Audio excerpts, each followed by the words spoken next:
সমাজ কোনো রাজনীতির জন্য বিক্রি হবে না, অধিকারের জন্য লড়াই করবে। পশ্চিমবঙ্গ হিন্দি ভাষী সমাজের প্রথম হুগলি জেলার সম্মেলনে অধিকার। একসময় হুগলি জেলার গঙ্গার পাড়ের চটকলগুলোতে কাজ করতে আসতো বিহার, উত্তরপ্রদেশ, মধ্যপ্রদেশ, অন্ধ্রপ্রদেশ, রাজস্থান, হরিয়ানা থেকে বহু শ্রমিক। পরে তাদের পরিবার রয়ে গেছে বাংলাতেই। এছাড়া নানা পেশার টানে পশ্চিমবাংলায় আসে হিন্দি ভাষাভাষী মানুষজন। কয়েক পুরুষ ধরে তারা বসবাস করছেন। হুগলির কন্যগড়, রেশরা, শ্রীরামপুর, চাঁপতানি, ভদ্রেশ্বর, ব্যান্ডেল ও বাঁশবেড়িয়ায় একটা বড় অংশের মানুষ হিন্দি ও উর্দু ভাষী।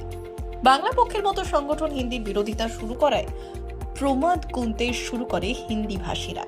আজ চন্দননগরে পশ্চিমবঙ্গ হিন্দি ভাষী সমাজে প্রথম সম্মেলন অনুষ্ঠিত হয়। সেখানে উপস্থিত সকলের মতে বর্তমান সময়ে হিন্দি ভাষী মানুষদের নিয়ে রাজনীতি হচ্ছে। কেউ বলছে বহিরাগত, কেউ বলছে রাষ্ট্রবাদী, মোট কথা রাজনীতি চলছে। সংগঠনের হুগলি জেলার সম্পাদক গোপাল শুক্লা এই সম্বন্ধে কি জানিয়েছেন শোনাবো। जैसा कि आप सबको पता है, अभी हमारे देश में और हमारे राज्य में एक विभाजन की राजनीति चल रही है और हम आशंकित हैं कि इस विभाजन की राजनीति में हिंदी और उर्दू बोलने वाले लोगों के साथ राजनीति की जाएगी। आप देख रहे हैं, एक तरफ जहां उर्दू बोलने वाले मुसलमान संप्रदाय के लोगों को बाहरी बताया जा रहा है इस देश में, ठीक उसी तरह से हमारे राज्य में एक संगठन पैदा हुआ है जो कह रहा है कि जो गैर बांग्ला भाषी लोग हैं वो सब बाहरी हैं, बहिरागत हैं। हम कहना चाहते हैं कि हमारी पीढ़ियाँ, जनरेशन्स इस बंगाल में पैदा हुई हैं। मैं अपनी पीढ़ी का चौथी पीढ़ी का आदमी हूँ, तो मैं पूरी तरह से बंगाली हूँ, जो बांग्ला भाषा के साथ साथ हिंदी भी बोलता हूँ। तो इस बंगाल का अच्छा होना, बंगाल की अग्रगति या बंगाल का पिछड़ना मेरे आगे बढ़ने और मेरे पिछड़ने पर निर्भर करता है और बंगाल को आगे बढ़ाने में मेरा और हमारे समाज के लोगों का अवदान है। तो इसीलिए हम एक अराजनैतिक, बिना किसी राजनीति के एक मंच खोलना चाहते हैं, जो मंच बांग्ला और हिंदी उर्दू भाषाओं के बीच में सेतु का काम करेगा और आने वाले दिनों में विभाजन की राजनीति को रोककर पूरे बंगाल के तमाम लोगों के जो जनतांत्रिक, जनवादी जो अधिकार है, संवैधानिक जो अधिकार है और लोगों की जो रोजमर्रा की जरूरत है, उनको लेकर लड़ाई करेगा, काम करेगा। বাংলা পক্ষ যে সংগঠন রয়েছে তারা বারবার বলছে যে হিন্দির বিরোধিতা করছে, কোথাও হিন্দি লেখা যাবে না, এসব এটার জন্য কি আপনাদের কিছুটা আশঙ্কা হচ্ছে যে কোথাও আক্রান্ত হতে পারে বা কিছু হতে পারে? देखिए, बांग्ला पक्ष उसी राजनीति का हिस्सा है जो राजनीति इस देश में मुसलमानों को बाहरी कह के विरोध कर रही है। ये एक बहुसंख्यकवाद राजनीति का जरिया है। जब सरकार के पास या राजनीति के पास लोगों की भूख, गरीबी और बेरोजगारी का जवाब नहीं होता है, तो मुद्दा आता है भीतरी और बाहरी का।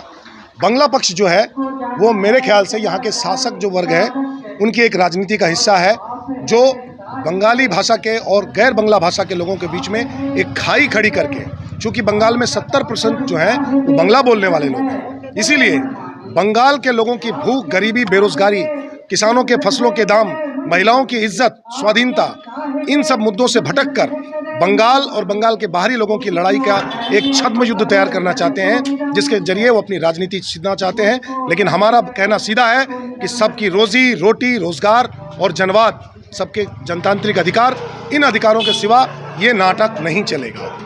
বর্তমান সময় দাঁড়িয়ে যখন ধর্ম নিয়ে রাজনীতির কথা বলা হচ্ছে, সেখানে ভাষা নিয়েও কি রাজনীতি হবে?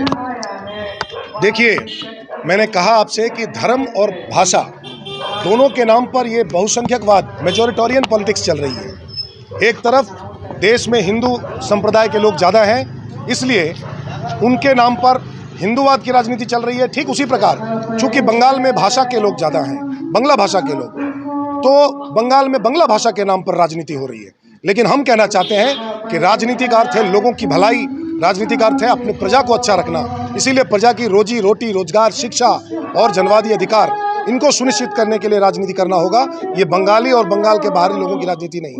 बंगाल में रहने वाला हर आदमी उतना ही बंगाली है जितना कि बांग्ला बोलने वाले लोग हैं। मैं गोपाल शुक्ला, राज्य सचिव मंडल सदस्य और हुगली जिला का संयोजक। उन देशों से भी नीचे गिर पाएगा। हम उस देश में रहते हैं जो देश अपने बच्चों को कुपोषण से बचा नहीं पाता। हम उस देश में रहते हैं जो देश अपनी आधी आबादी, हमारी महिलाओं को रक्ताल्पता से बचाने के लिए कोई कदम नहीं उठा पाता। हम उस देश में रहते हैं जहां पूरी दुनिया में सबसे ज्यादा भिखारी रहते हैं। हम उस देश में रहते हैं जहां पूरी दुनिया में सबसे ज्यादा लोगों की भूख से मौत होती है। हम उस देश में रहते हैं जहां इस ठंड के मौसम में ठंड से लड़ने के लिए कंबल नहीं है, कपड़ा नहीं है, ऐसे लोगों की संख्या पूरी दुनिया में सबसे ज्यादा जिस मुल्क में है वो मुल्क हमारा है। हम उस देश में रहते हैं जहां का बेरोजगार सिर्फ और सिर्फ इसलिए आत्महत्या करने के लिए मजबूर होता है क्योंकि उसके पास बूढ़े बीमार माँ बाप का इलाज कराने के लिए, रोजगार कमाने के लिए कोई रोजगार, कोई काम नहीं होता। उसके बहन की शादी टूट जाती है क्योंकि उसकी बहन की शादी का खर्च कमाने की योग्यता उसके अंदर नहीं है। हम उस देश में